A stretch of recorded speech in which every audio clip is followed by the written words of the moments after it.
জানো, বুড়ো বয়সে একটা জিনিসই টের পাই, সময় থেমে থাকে না, কিন্তু মানুষ কখনো কখনো থেকে যায় মনের ভেতর। আমার এক বন্ধু ছিল, নাম রীতা। ছোটবেলায় একসঙ্গে স্কুলে যেতাম, ঝগড়া করতাম, আবার এক কাপ চায়ে মিটিয়ে ফেলতাম। আজও মনে পড়ে, বৃষ্টির দিনে রীতা আমার হাতটা ধরে বলেছিল, চলো ভিজে যাই, কে জানে আবার কবে এমন বৃষ্টি হবে।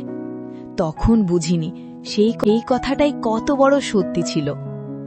জীবনের পথে কত মানুষ আসে যায়, কিন্তু কিছু বন্ধুত্ব যেন সময়ের বুকের ভেতর খোদাই হয়ে থাকে। রীতার মতো মানুষরা চলে গেলেও তাদের হাসি, তাদের কথা এখনো আমার পাশে বসে থাকে, ঠিক এই মাইক্রোফোনের ওপারেই যেন শুনতে পাই। বন্ধু, যদি তুমি কোথাও শুনতে পাও, জানবে তোর জন্য এখনো এক কাপ চা রেখে দিই জানালার পাশে।